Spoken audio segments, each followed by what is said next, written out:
Greetings friends, here I am again speaking about languages, as is the topic every video. Today the topic is going to be, and again, something that's a very fascinating topic to me. I mean, when this topic gets posted, we get a lot of interesting activity and interesting comments. That the topic is easy and hard languages, alright?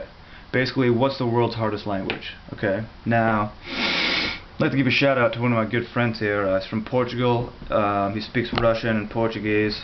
I think his name is FadoDeo444. Alright, let's give a shout out to this guy because he's brought up a great point about Russian past tense. Alright, my previous video I was talking about Spanish and Russian. Basically, I said Spanish nouns are easy, Russian nouns are hard, Spanish verbs are hard, Russian verbs are easy. Basically, Russian nouns and verbs. Right, just watch the last video. I'm not going to explain it again. But then he brings up the point like, hey, some of these Russian verbs, your past tense formation is more. You've got an exception to the rule, right? And additionally, you have aspect in Russian with perfective and imperfective. So basically, that takes verbs in Russian and it makes them difficult because honestly they are. And you look at verbs of motion and it's difficult. And so then that goes back and says it kind of deflates what I said about, you know what I mean, easy and hard languages, because you look at Russian nouns that are really difficult cases, right? And you look at the verbs and you got aspect, basically aspect in these irregularities, and verbs of motion that make them difficult. Now that would make you go back and look at Spanish and say, okay, are the nouns in Spanish that level of difficulty? And honestly, like, I can't say they are. I can't say Spanish nouns are as complex as Russian verbs.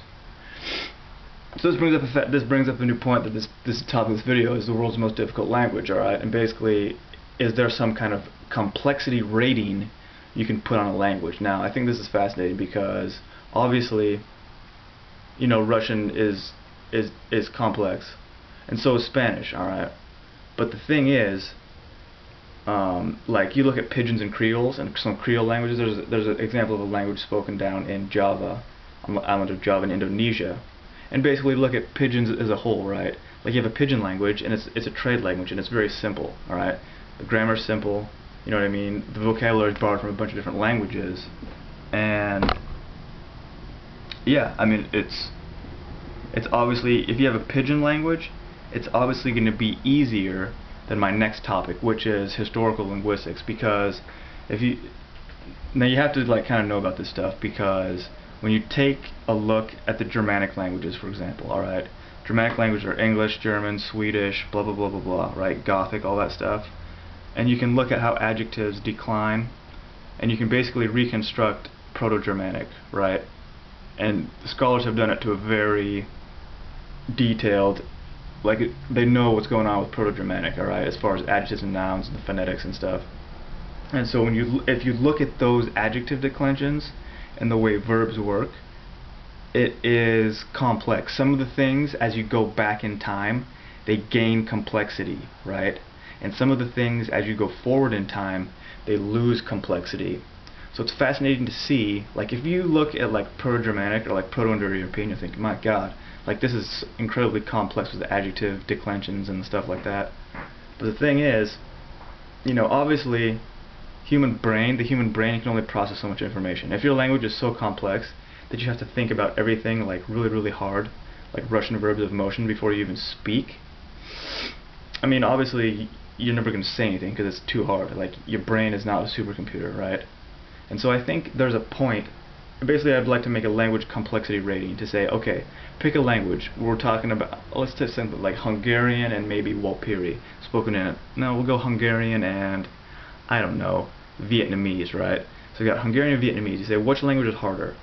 Well, that's kind of a stupid question because obviously you need to look more in detail, right? You need to look at things like Vietnamese has tone. We're not talking about writing systems, okay? We're talking about the language that's spoken. We're talking about Vietnamese has tone, it has classifiers, it's monosyllabic, right? You know what I mean? Stuff like that. And so then you look at Hungarian, like, okay, well, it has all these affixes and suffixes, you know what I mean? There's no prepositions, there's case. And so you say, okay, what of all these aspects, you know what I mean, are, like, complex, I'm going to say. And so Hungarian's complexity comes basically in its, like, affixes and stuff. And oh, the vowel quality, or the vowel harmony probably takes a little while to learn. And then Vietnamese tone, you know what I mean? And so you always have to look at, what I want to say is, you have to have things that you're looking at specific things and not just say, oh, it's easy, it's hard because of the grammar. You know what I mean? Like, come on, get real. So you look at the nouns, do they decline? You know what I mean? You look at the verbs, how do they work? And then you look at stuff like how do you speak it, like the tones, you know what I mean? And the overall structure. And you can never, it's just tough because you never know. Like there's things that you can look at a new language and be like, my god, like I never even thought of this, you know what I mean? So that's what comes back to the point, like, what are all the things that languages do? Can you ever like put them in a box? If you make a rule, there's always going to be an exception to it. And so